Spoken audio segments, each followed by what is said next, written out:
ভাৰতীয় সন্তানক সৰুৰ বয়সত আমি বিদেশী কৰিম। ৰ'ব ৰ'ব ৰ'ব ৰ'ব ৰ'ব কিবা এটা মনত পৰি আছে। আপুনি এইটো গৌৰৱ দাক কৈ আছে, গৌৰৱ দা ল'ৰা ছোৱালী বিদেশী কাৰণে। হে গৌৰৱ দাৰ ল'ৰা ছোৱালীৰ বিষয়ে কৈ আছে। আচ্ছা আচ্ছা ৰ'বচোন আপুনি তেলৰ লগত গৌৰৱ দাৰ ল'ৰা ছোৱালী ইংলেণ্ডত থাকক ফৰেনত থাকক আমাৰ কি আহে যায়, আমাৰ অসমীয়াৰ কি আহে যায়। গৌৰৱ গগৈৰ ল'ৰা ছোৱালী লণ্ডনত থাকক, হলেণ্ডত থাকক, ডেনমাৰ্কত থাকক, সেইবিলাক লৈ আমাৰ কোনো আহে নাযায়। আপোনাৰ কথা হ'ল কি মিঠাতেলৰ দাম কমাব লাগে। মিঠাতেল লৈ পেলাই আকৌ গৌৰৱ গগৈৰ নামটো সাঙুৰ কেনেকৈ খালে? পলিটিক্স কোনে কৰি আছে? আপুনি কৰি আছে নে মই কৰি আছোঁ নে গৌৰৱে কৰি আছে? কোনে কৰি আছে? পলিটিক্স আপোনালোকেহে কৰি আছে। আপুনি মিঠাতেলৰ দাম কমাব নোৱাৰে নাই। ইয়াত আকৌ পলিটিক্স কি হয়? গৌৰৱৰ ল'ৰা আমেৰিকাত থাকে, ব্ৰিটিছত থাকে, সেইবিলাক যে আমাৰ কি আহে যায়। হা ৰাজনীতি আমাক নিশিকাব, ৰাজনীতি আপুনিহে কৰি আছে। আৰে তেলৰ দাম কমালে কমাব, চেনিৰ দাম কমালে কমাব, আটাৰ দাম কমালে কমাব।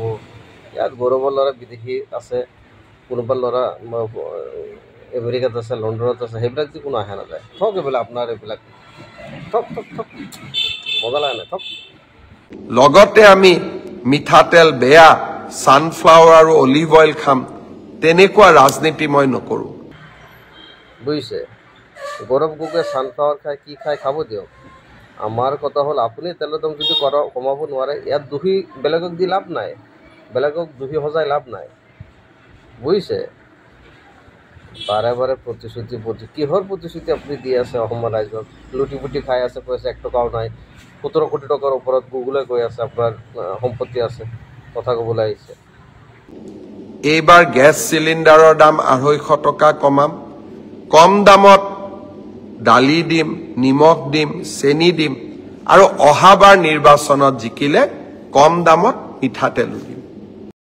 লাগিছে ইলেকশ্যন অফাৰ, আপোনালোকে নিশ্চয় জনাব। ইলেকশ্যনৰ অফাৰ চলি আছে এতিয়া।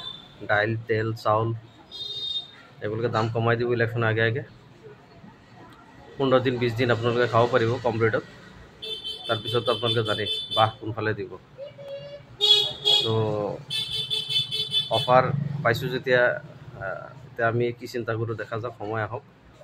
কিন্তু অফাৰ দি দিছে আমাক এতিয়া। তো অসমৰ ৰাইজৰ এইবিলাক অফাৰৰ দৰকাৰ নাই। অসমৰ ৰাইজে দুখীয়া হ'ব পাৰে, মন দুখীয়া নহয়।